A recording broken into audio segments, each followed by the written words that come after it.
Alright, everyone. Been promising this one for a while. This is a much more structured video than what I usually do, but I figured it's pretty important, maybe not top priority, but still good to call out psyops, especially when a lot of people in the so-called truth movement perpetuate these psyops, and it makes them look dumb and nobody will want to listen to anything they say. And of course, I'm talking about the flat earth psyop. And there's a lot of scientific reasons you could say it's a psyop, a lot of historical reasons, and I'll be going over the more, I guess, historical reasons today by talking about the first people, well, not just the first people, but just some of the biggest pushers of the flat earth psyop. I originally was going to talk about pretty much all of them that showed up when I did my research, but I figured actually I would just do a significant few, because by then I think you'll get the point. And if I want to keep this video in one part, I gotta trim the fat, as they say. I can only do so long before it just takes forever for the video to process.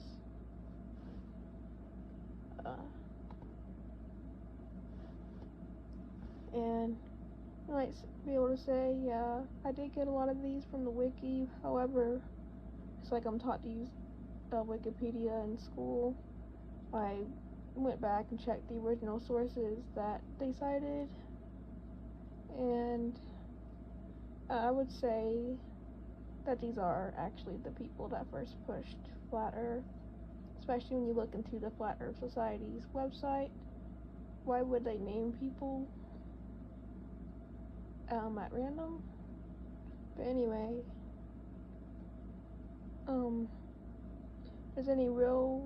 if there's any other reasons you don't find the information trustworthy, let me know in the comments. Who knows, maybe I'll put out a correction video in the future, but for now, let's just jump into it and get started. So our first person here, again, first person to push flat earth theory on a wider scale was Shabbatai Ambron. And what do you know? It's a Jewish Italian who lived in Rome during the 18th century and propagated the flat earth based on, wait till you get this, Jewish mysticism, more specifically the Kabbalah. What do you know? And a lot of people that push flat earth think that they're going against Jewish mysticism, and that the Kabbalah teaches a round earth. It does not. It teaches a flat earth. So what do you know? And this person attempted a systematic attempt to refute Ptolemy, Copernicus, and Tycho Brahe, which I'm sure they got problems of their own, but it doesn't matter because they're also pushing a psyop. You know how the Zions love to play both sides anyway. And this person did so in a set of copper plates that were never fully published, even though the German scholars were interested. But what I find significant about the copper plates, and I don't even think they're actually made out of copper, but it is funny that the Zions used to have, and for all we know they might still do, have a monopoly on copper, especially during the Bronze Age. And this is a Jew. Oh, and it's also funny the amount of Jewish Italians that it was Germany who rejected the manuscript when the Jews later had a goal to take Germany down. What does it say about that? Well, they wanted to take down people that were against their interests. And I bet it was Jewish meddling that led to them rejecting this person in the first place. And that was probably before the Jews realized that Flat Earth would be a great thing to push out as a psyop. But moving on, we have Owen Benjamin with a stand-up. And I'm not going in chronological order, I'm sorry, but we have Owen Benjamin, a stand-up comedian who played roles in mainstream films. Supposedly anti-Semitic, but we still know that the Psyops consider anti-Semitism their best friend, because they can use it to make you feel sorry for them. But what I feel is most interesting is that he was born in Oswego, New York, which hosted a World War II refugee camp who brought in Italian and Jewish refugees and was considered a safe haven to Jews. So, what's the likelihood that he's Jewish himself? Pretty high, I would argue. But next we have Lady Blount, who carried on the Eclectic Society.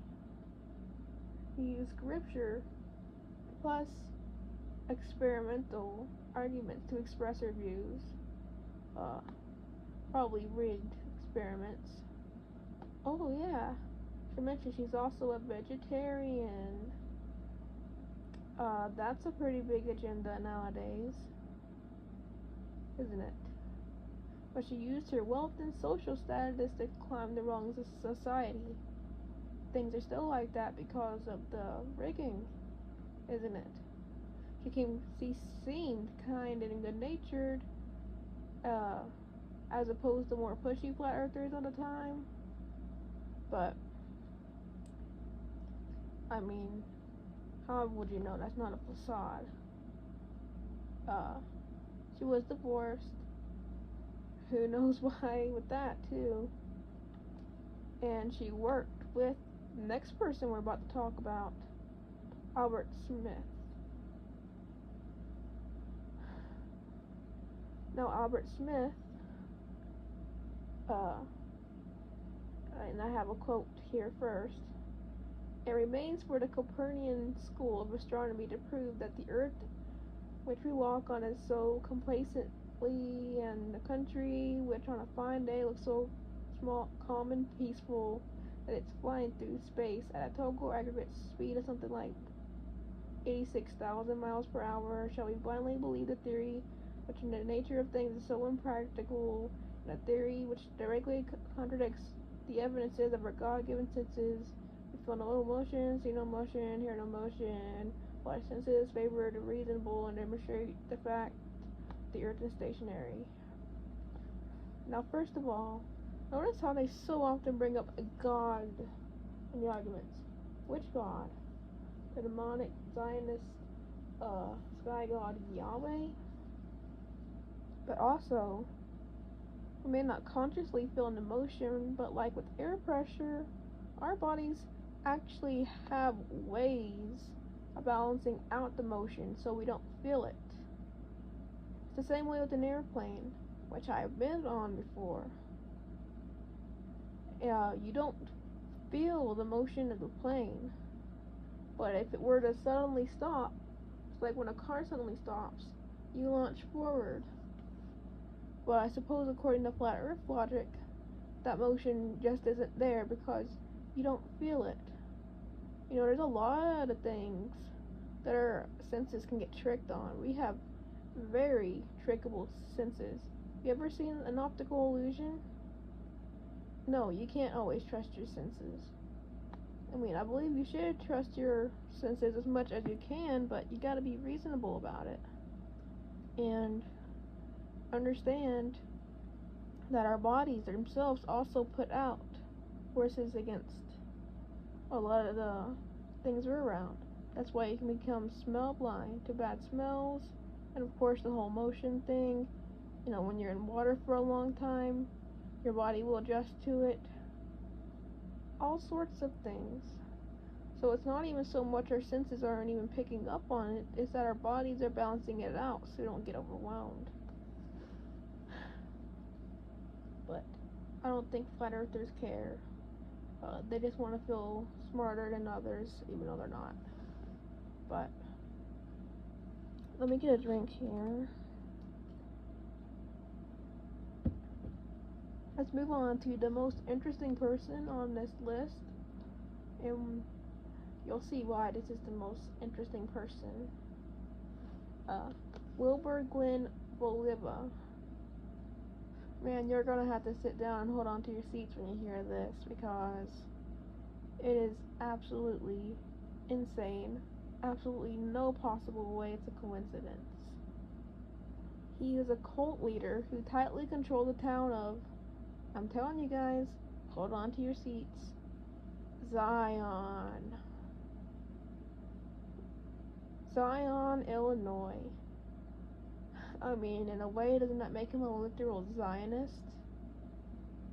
And he joined the congregation of John Alexander Dowie in the Christian Catholic Church. And of course, I put a quote here. I don't feel like reading it, but it's kind of the same thing as the quote Albert Smith said, in terms of just thinking that the round earth and all the vastness of space is crazy. But if you want the notes, I can give them to you. They're pretty sloppy, but I can give them to you. I might link them down below. But he also criticized the so-called Trinity of Evils: astronomy, evolution, and higher criticism / historical criticism, which is pretty funny. We don't hear about that much nowadays.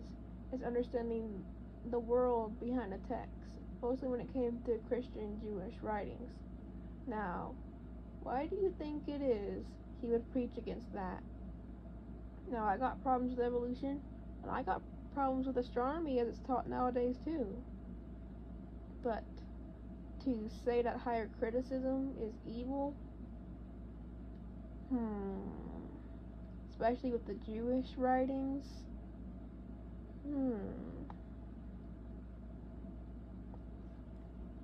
But let's go on so this video doesn't get too long. I'm sure you can ponder that yourself.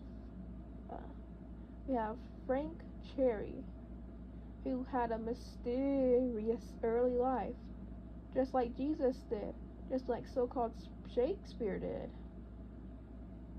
And he somehow, found a way to learn Hebrew and Yiddish, and was a sailor, a maritime person, of course. Maritime law is a whole thing you should look into. I'm sure he had special schools he went to learn Hebrew and Yiddish. I'm sure that's what he was doing in his mysterious early life. Again, just like Jesus, aka Judas Christus. And he claimed to be declared a prophet. Ooh, isn't this also very familiar? It's funny how a lot of these Zios try to replicate Judas Christus. I mean, it's almost like what Judas Christus did worked for them, and they want to replicate it. But of course, and this ain't the least bit surprising, he was a 33rd degree Scottish Rite Freemason and a member of the Big Brothers organization. Oh yeah, but Flat Earth? That's anti-Masonry. That's anti the global Big Brother agenda. Give me a break. You're going right along with them. He was also a black Hebrew Israelite, which is also a movement based on complete freaking lies. He didn't just believe the earth was flat, but was a square, which is also an important symbol in Freemasonry, the square. Of course, it's squaring the circle that's important, but I would say the more significant symbol is the square, because I got the checkers as well. If you ever even looked at pictures that show a glimpse of the inside of a Masonic lodge, they almost always have the checkered floors, which represents the light and the dark, the duality that they practice. But might talk about some of those symbols in a later video. Let's just move on. It's gonna start getting too long. He claimed that Jesus would return in 2000 to start a race war. Well, Jesus didn't return in 2000, but it was in the 2000s that we started seeing the race wars. Absolutely just get insane. Of course, that wasn't exactly at 2000, but in the 2010s, right around the election for Obama, I mean, at least based on my memory, that's when we saw this whole race war crap really start. And I'm not saying there wasn't problems with racism and whatever, even around that time, but the type of propaganda that was put out, the whole white privilege bull crap, that's when we really saw that pop off. So I guess he was a bit of a prophet, but I mean, not really a prophet, more like someone who knew the plans of all these freaking people ruining our world. Let me get another drink.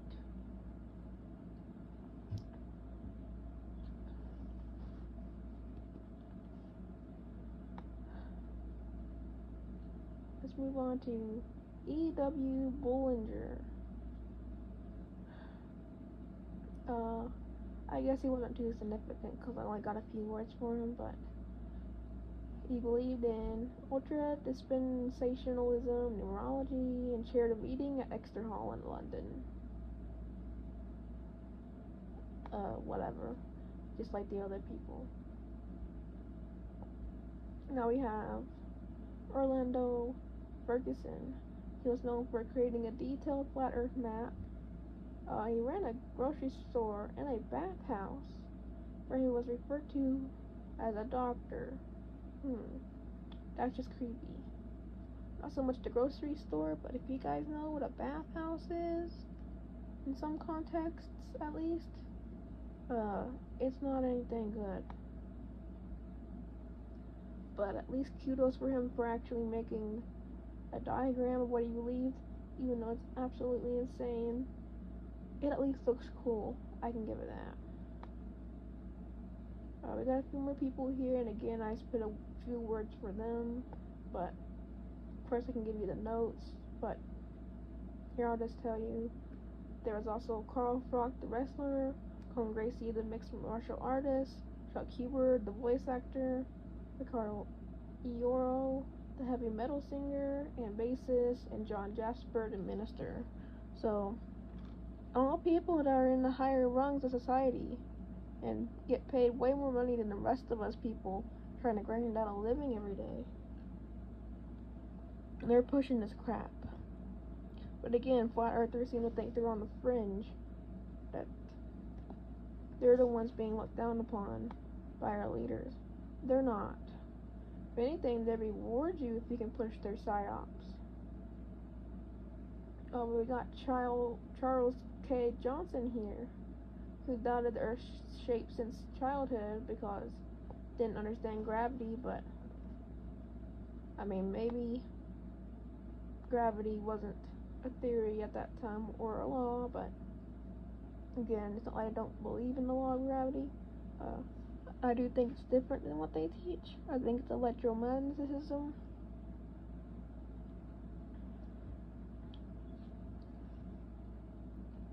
Anyway,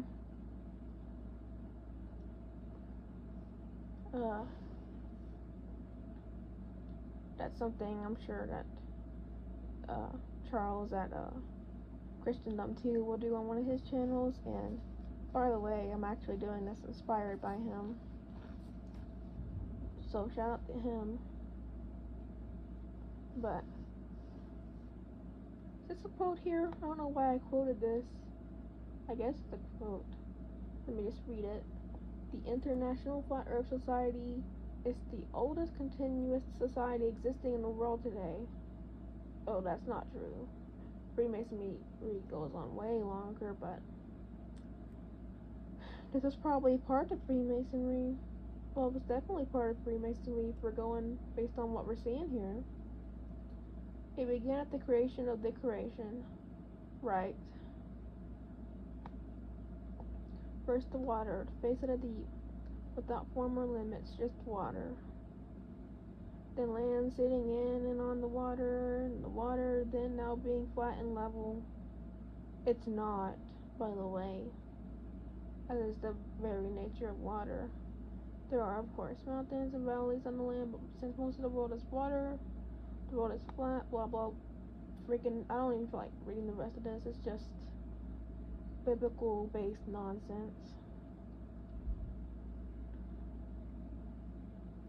You can look out of an airplane, take something that's straight, like a straight piece of paper, and you can see that there's even a slight curvature that you'll be able to see.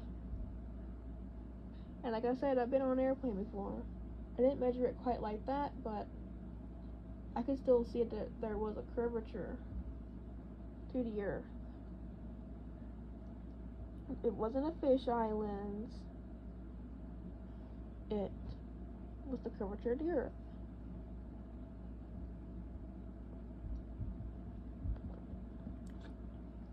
The real reason that I don't want y'all knowing the actual shape of the earth and get people fighting about it is, one, to distract us, and two, to get us to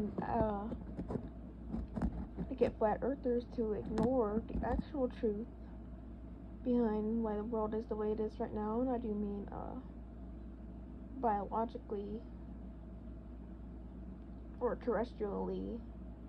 It's because of the big cataclysm that happened. Let's move on. I got a few more people here. I don't see how people make long videos. My throat's already sore. We have Mad Mike Hughes, the Daredevil. And I will say, he might be one of the people here I have slightly more respect for, because he is pretty cool. But he did die in a homemade rocket disaster, unfortunately. It would have been nice to maybe see him come around and realize he was wrong, which some people have done. But he died too quickly. And this is someone I think may have been genuine, but he was just misdirected. And according to his friend Rado Stakes, he was one of the smartest people he met. And he was a fun guy, open to being either right or wrong. And again, that's why I have some respect for him. But he died in one of his experiments, probably because he believed all the flat earth crap he was being taught, so it threw his measurements off. But let's move on. That one's a little sad. To Lauren Wisks, promoter of the QAnon freaking Psyop. I mean, do I even have to tell you guys why that's a Psyop? I trust you guys are way smarter than that. Former host of True News, supposedly called self a flat earther, but it's actually questionable as to whether she was or not. But what isn't questionable is that she admitted to being an ex-drug cartel who sold drugs to children. So, very sketchy past, and I know that people deserve second chances sometimes, and they can be sorry for their past, but I find with these types of people, sketchy past equals a sketchy future. But who knows, maybe she's changed, and maybe she's not even a flat earther at all. So, but who is a flat earther, and no discussion of flat earth, be complete without talking about this guy. It is Eric Dubay, author of the book The Flat Earth Conspiracy. I do not like this guy. He gives me awful bad vibes. You can just go look up pictures of him. He's got the most soulless stare. Pro-veganism. Again, that Psyop. And I have some sort of video linked here. It's called Eric Dubay Proves Earth is it's called Eric Dubay Proves Earth is a Globe. Yeah, I'm gonna have to link these notes in the description so you can watch that video. But he himself accidentally proves the Earth is a globe. It's pretty funny how that happens. But he's also into a bunch of New Age crap. And he's pro-Hitler. Yeah, you know that Psyop puppet?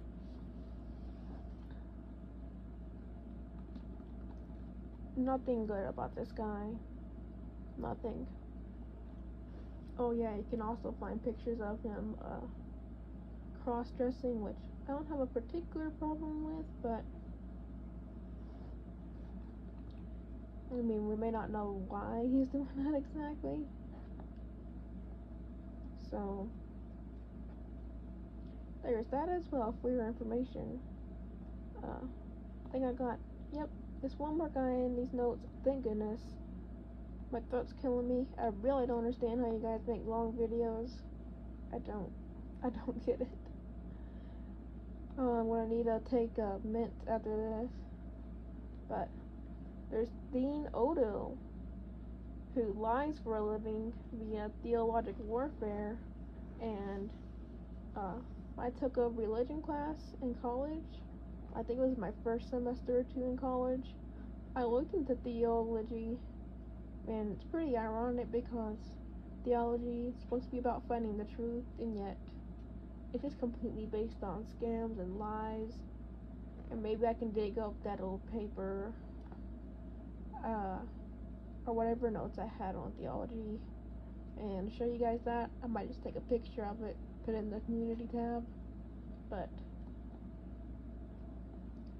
he also commits heresy through biblical literalism, and I phrased it that way because you can't believe the Bible literally. It is heretical, because there's parts of the Bible that are obviously not meant to be taken literally. I mean, it's all a bunch of twisted, plagiarized crap anyway, but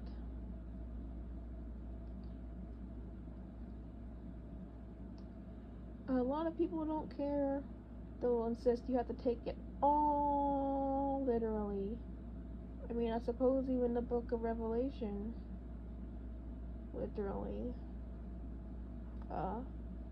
No. I mean, no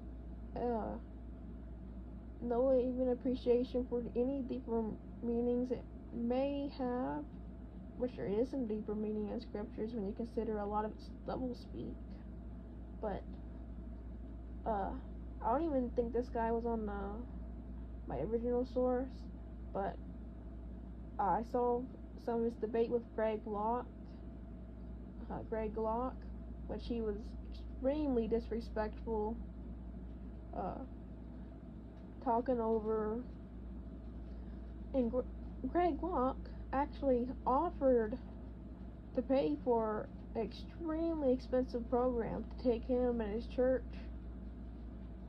in these little capsule rocket type things where they can actually go up and see the curvature. I think it was around Antarctica, but he refused to do so, which is so pathetic, because if he's wrong, then he's just wrong, right? It's not the end of the world. But if he's right, he also has a way to prove to a lot of people that he's right. So why he refuses, I don't have a freaking clue. Maybe he changed his mind at some point because he did reconcile with Greylock. But, yeah. Oh, and he's a sketchy guy for other reasons, too. So is Greylock. I don't like him either. I don't like the way he talks about a lot of people. Especially saying autism is a demon.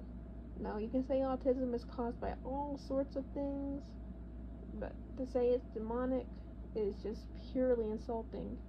Especially in the case that it's caused by vaccines, which I lean towards believing, but I think there's actually a variety of factors that cause autism. But demonic possession is not one. I find that insulting because when people have autism due to these other things like vaccines, they usually get them when they're young, and they don't have a choice in that. It's required for them to go to freaking school. But anyway, I don't want to get off on that. I can at least say Greylock did a good job in that debate. I would argue he won. Some people say otherwise, but those people are flat earthers. But anyway, hope you enjoyed my longest video to date on this channel. I might do a part 2 to this if I find more interesting people, but I want to move on to other more important topics as well. I think I'll do more structured videos in the future. Maybe eventually I'll get used to talking for a long time, but for now, this is Lucid Daydreamer.